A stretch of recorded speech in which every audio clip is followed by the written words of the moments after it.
I'm Iain Hazlewood at Electronica 2018. I'm here with Todd Cutler from Keysight.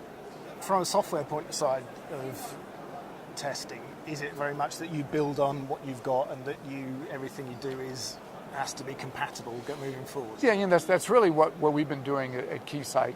So there's this individual trends, right? Whether it's smart cars or whether it's IoT devices or 5G we're talking about. There's a lot of individual trends. But there's a common thread that underpins all of this is you still have design engineers that are designing some new product and they want to be able to test it and they want to compare their test results with their simulated results and say, do they match? And it goes to manufacturing, do they match? Kind of a simple thing to do. But interestingly enough, there's no easy way of kind of managing data through that workflow. So Keysight a couple of years ago made the decision to make a major investment in creating a platform that'll help customers take their designs from the earliest part of design all the way through manufacturing, manage the data, be able to share test plans at each stage along the way. And we think it'll really make a big difference to our customers' design flows. We talk to them, we hear engineers say, well, I spend maybe 20% of my time just getting data that I can compare. Yeah. And if we could reduce that by 20%, it's a huge savings for our customers.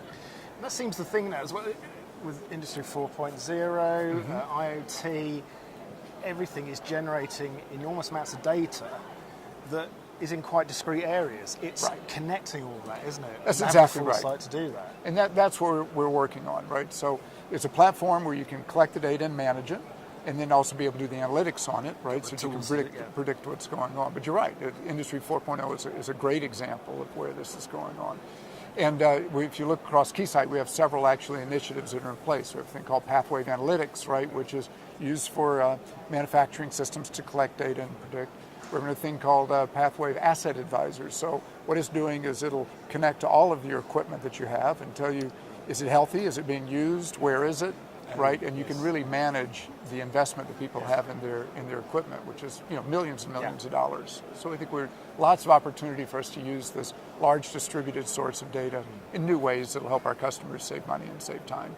That's it, isn't it? You've seen the real world applications of this. It saves money and saves time.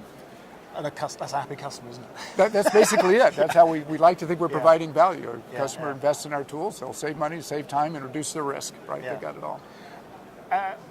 In a simple level, how big is Keysight? How global is Keysight? Keysight is a global company. We have 12,000 people spread around the world. Interestingly enough, we did a study not that long ago about where our revenue is and where our people are, and it's highly correlated, of where it is, which is kind of a good thing. Yeah. We want to be where our customers are. We're about a $3.5 billion company, 12,000 employees, and I'd say maybe 35-40% of the business is in the U.S. A big chunk of it's in Asia, and I think about a quarter of it is here in Europe. Yeah. Do you find? I mean, a lot of this is customer-led, isn't it? Because they, you know what they want, so you have to go. Do you find differences in different markets, or is it the whole? It really is kind of a global market, is what we're seeing right now. Although customer-led is an interesting thing because what. Our philosophy is we need to listen to our customers, listen carefully what they're asking for, but because we're providing tools, we need to anticipate what they're going to need 2 years from now, right? And start, trying to head for where they're going to be, right? And again, it's the global footprint and presence that we have, we think helps, because we do see what people in Asia are doing versus compared to Europe versus the US, right? And try to aggregate those things together to find the common interests. So there's a lot of analysis there to be done, isn't there? Yeah, it is. Really it's one of those things. It's a combination of some of it's numerical analysis, but a lot of it's intuition, right? You learn from anecdotal experiences as well.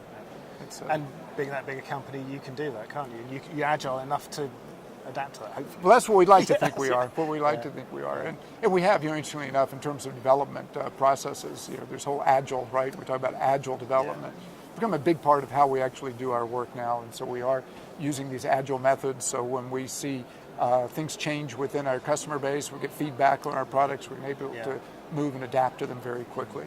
And it's an interesting thing. I think our customers like it a lot more, and interestingly enough, our developers like it a lot more because they're more in touch with customers and can react more quickly. Yeah, that's fantastic. Well, hopefully Electronica will be a really good show for you. It's been so far. It's busy straight away, isn't it? So, yes, it is. Yeah. All right. Thank you for talking Iain, thanks very much. Yeah, thank you. Take care. Thanks.